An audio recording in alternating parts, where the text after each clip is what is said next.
بسم اللہ الرحمن الرحیم۔ السلام علیکم۔ تاریخ میں ایسی گناہ گار عورتیں گزری ہیں جن کے بارے میں اللہ تعالیٰ نے اپنی کتاب میں بھی ذکر کیا ہے۔ یہ عورتیں نہ صرف انسانوں کی گمراہی کا باعث بنی بلکہ بعض اللہ تعالیٰ کے انبیاء کرام کو قتل کرانے میں بھی پیش رہی۔ نمبر 1، حضرت لوط علیہ السلام کی بیوی۔ اردن اور اسرائیلی سرحدوں پر جہاں آج ڈیڈ سی نمکین پانی کی جھیل موجود ہے، نمک سے بھری اس جھیل میں آج زندگی کا کوئی نام و نشان نہیں۔ تاہم آج سے ہزاروں سال پہلے یہ انتہائی زرخیز علاقہ تھا جہاں سدوم اور عمورہ نامی شہر آباد تھا۔ یہی وہ قوم تھی جس پر اللہ تعالیٰ نے حضرت لوط علیہ السلام کو نبی بنا کر بھیجا تھا۔ اس قوم کا گناہ بہت ہی بڑا تھا۔ ایسا گناہ اس سے پہلی قوم میں سے کسی نے نہ کیا تھا۔ اس قوم کے مردوں کے ساتھ اور عورتیں عورتوں کے ساتھ بدکاری کرتی تھی۔ حضرت لوط علیہ السلام کی بیوی جس کا نام وائلہ تھا، وہ بظاہر تو حضرت لوط علیہ السلام کی بیوی تھی لیکن وہ اندر سے کافر تھی۔ وہ اپنے قوم کا ساتھ دیتی تھی۔ اس بیوی کے لیے اور کیا بد نصیبی ہو سکتی ہے کہ یہ عورت ساری زندگی ایک نبی کے ساتھ رہتے ہوئے بھی اللہ تعالیٰ کے حکم کی نافرمان رہی۔ جب حضرت لوط علیہ السلام کے قوم نے آپ علیہ السلام کی باتوں کو ماننے سے انکار کر دیا تھا تو اللہ تعالیٰ کے فرشتے نوجوانوں کی صورتوں میں اس بستی پر ظاہر ہوئے جو حضرت لوط علیہ السلام کے گھر میں قیام پذیر ہوئے۔ حضرت لوط علیہ السلام کی بیوی جو اپنے قوم سدوم کے ساتھ ملی ہوئی تھی، اس نے جا کر اپنی قوم کے لوگوں کو ان نوجوانوں کے بارے میں خبر دی۔ ان لوگوں نے حضرت لوط علیہ السلام کے گھر کو چاروں طرف سے گھیر لیا۔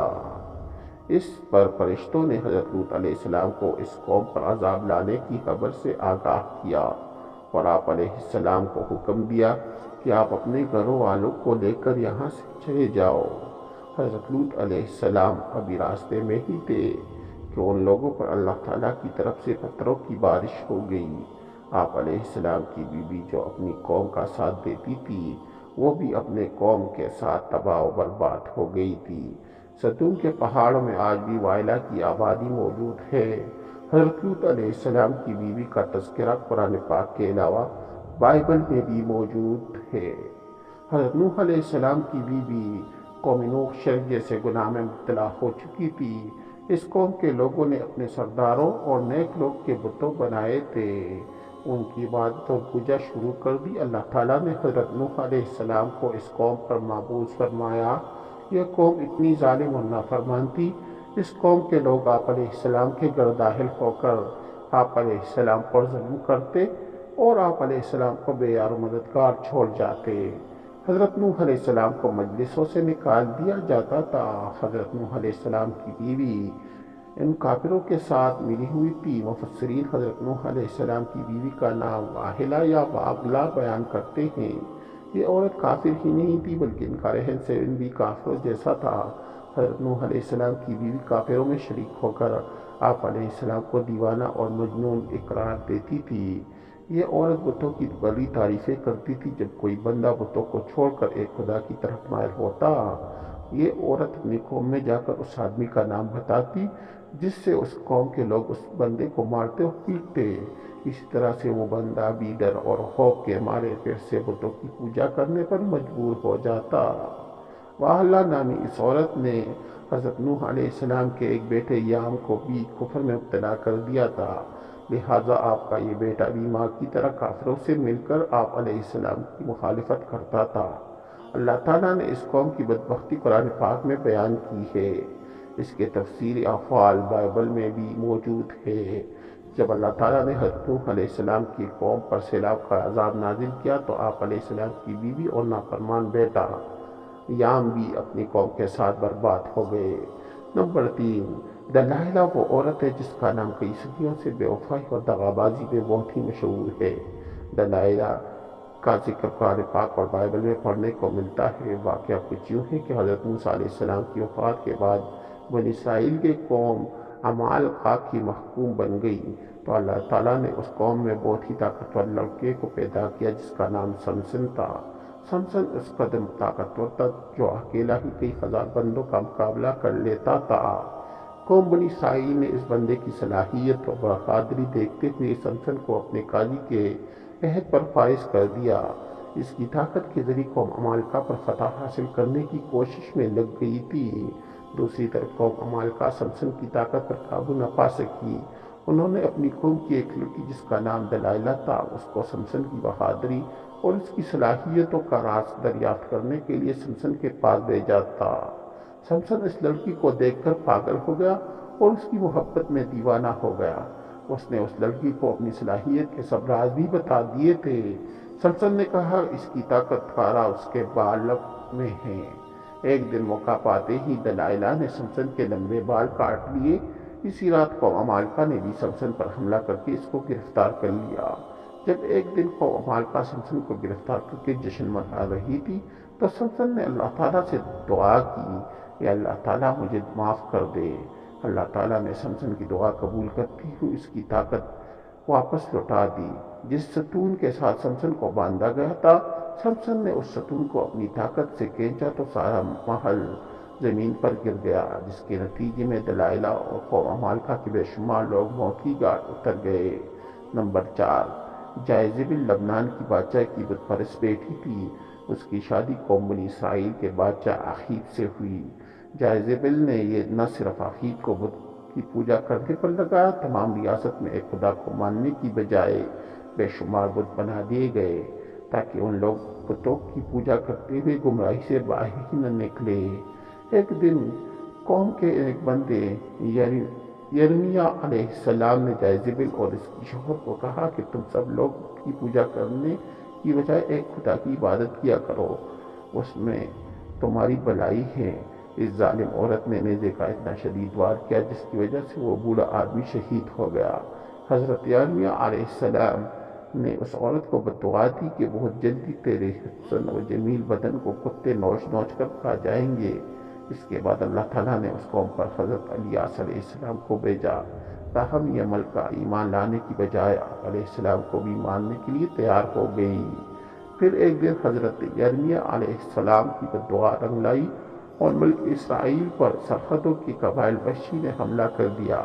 ان لوگوں نے ملکہ جزبل کو زخمی حالت میں سڑک پر پھینک دیا، یہاں تک کہ بہت ہی جنگلی کتے جائزبل کے ارد گرد جمع ہو گئے تھے۔ کتے نے اس لاش کو نوچ نوچ کر کھا لیا۔ نمبر 5، عطالیہ حضرت الیاس کے دور سے تعلق رکھنے والی ایک جائزبل کی بیٹی تھی جس کا نام عطالیہ تھا۔ یہ لڑکی بہت ہی اپنی ماں کی طرف بہت ہی حسن و جمیل تھی۔ یہ بھی کافر تھی۔ اس کی شادی یہودا کے بادشاہ یوحرام سے ہوئی تھی۔ اس قوم میں بھی ہر جگہ بتوں کی عبادت ہونے لگی تھی۔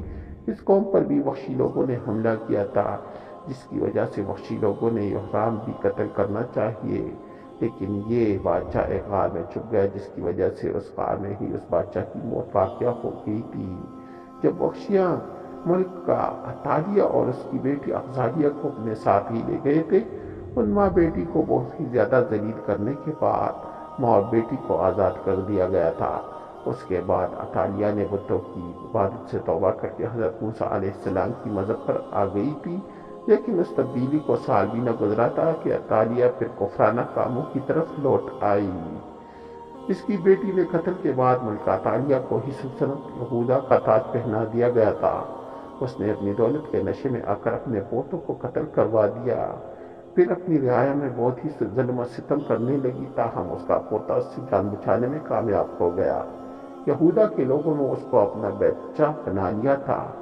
یہ ملکہ عطالیہ اپنے محل کے باہر اپنی ہی قوم کے ہاتھ بہت ہی ذلیل اور رسوا ہو کر مر گئی۔ عطالیہ کا ذکر بھی بائبل میں تفصیل کے ساتھ موجود ہے۔ Number 6، Herodias. اگر عطالیہ انسان کی سب سے گناہگار عورت کہا جائے تو غلط نہ ہوگا، کیونکہ یہ عورت حضرت یحییٰ علیہ السلام کے قتل کے ذمہ دار ہے۔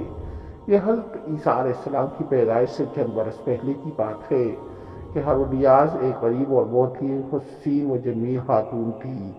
فلسطین کے خاندان کی بہو بن گئی۔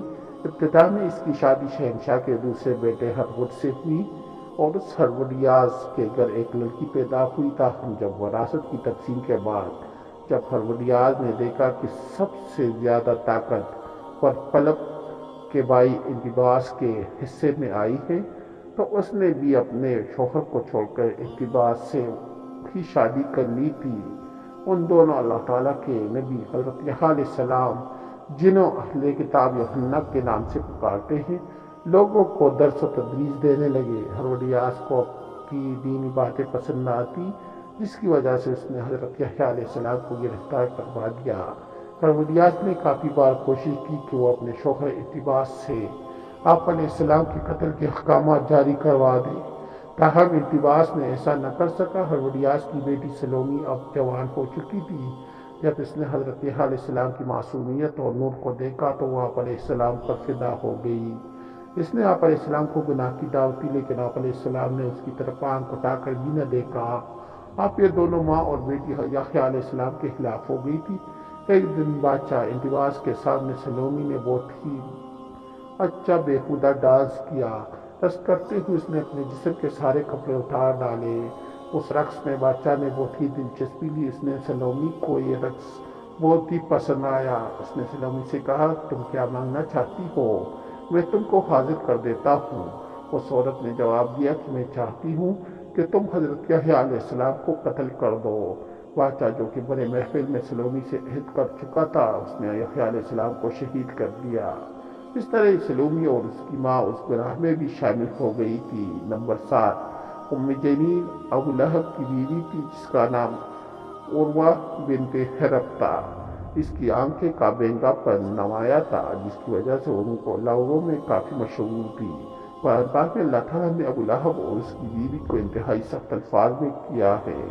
اس کی وجہ ابو لہب اور اس کی بیوی کا نام نبی اکرم صلی اللہ علیہ وآلہ وسلم کے ساتھ سخت مشرکانہ رویہ ہے۔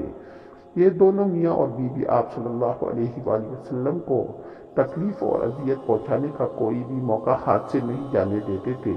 روایت کے مطابق ام جمیل نبی اکرم صلی اللہ علیہ وآلہ وسلم کی راہ میں کانٹے بچھایا کرتی تھی۔ جب سورہ لہب نازل ہوئی تو ابو لہب کی بیوی غصے سے بے قابو ہو گئی اور بہت ہی بڑا پتھر اٹھا کر مکہ میں آپ صلی اللہ علیہ وآلہ وسلم کی تلاش میں نکل پڑی۔ یہ کعبہ میں ابوبکر صدیق رضی اللہ تعالیٰ عنہ کے سامنے اس حالت میں آئی کہ اس کے منہ سے جاگ نکل رہی تھی۔ یہ نبی اکرم صلی اللہ علیہ وآلہ وسلم کے خلاف انتہائی نازیبا الفاظ بھی پڑھ رہی تھی۔ حالانکہ آپ صلی اللہ علیہ وآلہ وسلم اس وقت حضرت ابوبکر صدیق رضی اللہ تعالیٰ عنہ کے ساتھ ہی موجود تھے، لیکن اللہ تعالیٰ کے رحم و کرم سے ام جمیل آپ صلی اللہ علیہ وآلہ وسلم کو نہ دیکھ سکی تھی۔ وہ وہاں سے گھر کی طرف روانہ ہو گئی تھی۔